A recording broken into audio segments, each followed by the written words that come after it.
भोपाल के शांत मोहल्ले में अरविंद मल्होत्रा नाम के 60 वर्ष के रिटायर्ड कर्नल रहते थे, जिनकी दुनिया पत्नी के जाने के बाद अचानक सूनी पड़ गई थी। बेटे निखिल की नौकरी मुंबई में थी, इसलिए त्योहारों को छोड़कर घर अक्सर खामोश ही रहता। अरविंद ने नियमित टहलना, अखबार, बगीचे की देखभाल सब कुछ आदत में शामिल कर लिया, पर खालीपन धीरे धीरे भीतर जड़ें जमाने लगा। एक दिन अकेलेपन से बचने के लिए उन्होंने नया स्मार्टफोन खरीदा और सोशल मीडिया पर अकाउंट बनाया। कुछ ही दिनों में उन्हें एक फ्रेंड रिक्वेस्ट मिली। नाम था रिया वर्मा। प्रोफाइल पर भारतीय मूल, वर्तमान पता कनाडा, उम्र करीब 19 और चेहरे पर एक मासूम सी मुस्कान। अरविंद को लगा कोई दूर का अपनापन मिल गया। औपचारिक हेलो हाय चंद दिनों में लंबी बातचीत में बदल गई। रिया ने बताया कि बचपन में मां चली गई थीं, पिता भी 2 साल पहले गुजर गए और अब वह अपने अंकल के साथ रहती है। 2 अकेले दिलों के बीच रोज का हालचाल एक आदत बन गया।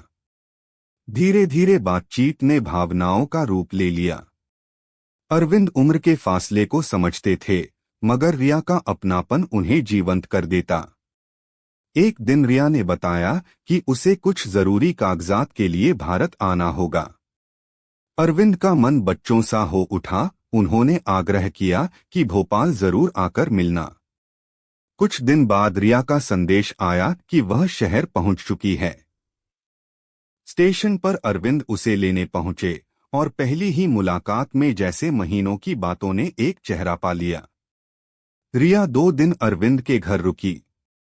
साथ बैठकर चाय, पुराने गीत, घर के आंगन में रात की रौनक सब कुछ अरविंद को फिर से घर जैसा महसूस कराने लगा। तीसरी शाम अरविंद ने हिम्मत करके अपनी बात कह दी। रिश्तों को नाम देने के लिए उम्र नहीं, सच्चाई चाहिए। रिया की आंखें भीग गईं। समाज क्या कहेगा कि झिझक टूटते टूटते उसने भी हामी भर दी। रिया को वापस जाना था, सो वह लौटी, लेकिन रोज की कॉल, रोज की शुभरात्रि वही रही। फिर अचानक 2 हफ्तों तक रिया की कोई खबर नहीं। अरविंद बेचैन होने लगे कि तभी संदेश आया, अंकल को दिल का दौरा पड़ा और वे चल बसे। रिया ने कहा कि अंकल की बड़ी प्रॉपर्टी के दावे के लिए उसे भारत से कुछ दस्तावेज चाहिए। अरविंद ने तसल्ली दी, जो भी मदद होगी साथ हूं। कुछ दिनों बाद रिया ने बताया कि वह इंडिया पहुंच रही है। अरविंद हवाई अड्डे पहुंचे, इंतजार करते रहे, मगर रिया बाहर नहीं आई।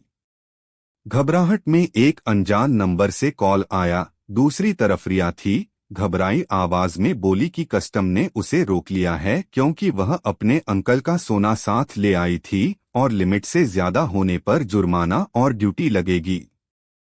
फोन एक अधिकारी को थमा दिया गया। उसने कहा कि तय पेनल्टी जमा होते ही रिहाई हो सकती है। अरविंद ने बिना देर किए रकम की व्यवस्था कर दी। कुछ देर बाद एक और समस्या, इतनी बड़ी रकम पर स्रोत का सवाल और मामला यहीं दबाने के लिए और पैसे की मांग। अरविंद ने अपनी जमा पूंजी, एफडी सब तोड़कर दूसरी बार भी रकम भिजवा दी। आखिरकार रिया रिहा हुई, बाहर आई और रोती हुई अरविंद से लिपट गई। उस रात के आंसू, सुकून और भरोसा सब अरविंद के पक्ष में लौटते लगे। दिन बीते, साथ और गहरा हुआ और एक सुबह पार्क की बेंच पर अरविंद ने रिया से विवाह का प्रस्ताव रखा। रिया ने उनकी आंखों में देखते हुए कहा, अगर सच में जीवन संगिनी बनाना चाहते हैं तो मैं तैयार हूं। मंदिर में सादे गवाहों के बीच दोनों ने 7 वचन लिए। अरविंद के लिए वह दिन किसी अधूरी किताब का आखिरी खूबसूरत पन्ना था। शादी के 2 दिन बाद रिया ने कहा कि कनाडा स्थित घर में कुछ मूल फाइलें हैं, जो लाए बिना काम अधूरा रहेगा। वादा किया कि 2-3 दिन में लौट आएगी और फिर हमेशा साथ रहेगी। अरविंद ने मुस्कुराकर कहा, बस जल्दी लौट आना, अब ये घर तुम्हारे बिना सूना लगता है। अगली उड़ान से रिया चली गई। उसी रात से उसके नंबर बंद, सोशल मीडिया गायब और वादे धुंध में खोते चले गए। दिन हफ्तों में, हफ्ते महीनों में बदलते गए। 4 महीने बाद भी कोई संदेश नहीं। अरविंद को समझ में आया कि खोया केवल पैसा नहीं, भरोसा और दिल भी गया। निखिल जब पिता से संपर्क नहीं कर पाया तो अचानक भोपाल पहुंच गया। ठहरी हुई खामोशी के बीच अरविंद ने टूटी आवाज में पूरी बात कही। निखिल ने पुलिस में शिकायत की बात उठाई, पर अरविंद ने कहा कानूनी लड़ाई दर्द कम नहीं करेगी। बेटे ने समझाया, फिर भी पिता राजी न हुए। आखिरकार निखिल अकेला थाने चला गया और शिकायत दर्ज कराई।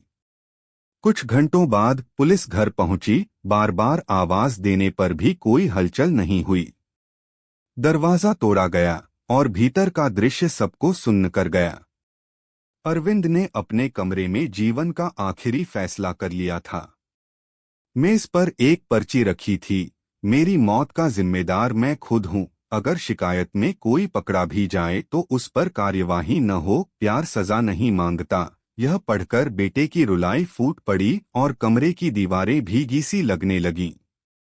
कहानी यही बताती है, अकेलापन इंसान को सबसे पहले भरोसे की तरफ धकेलता है और वही भरोसा कभी कभी सबसे बड़ा धोखा बन जाता है। ऑनलाइन रिश्तों में चमकती प्रोफाइल, मीठे शब्द, अचानक आई मजबूरियां, ये सब आज के दौर के सबसे आम जाल हैं। ऐसे समय में निर्णय अकेले नहीं लेने चाहिए। परिवार से सलाह, वित्तीय सावधानी और ज़रा-सी जांच बहुत सी त्रासदियों को रोक सकती है। और अगर धोखा हो जाए तो चुप्पी नहीं, तुरंत साइबर सेल और पुलिस की मदद ही पहली रक्षा है, क्योंकि भावनाएं और मेहनत की कमाई दोनों अनमोल हैं।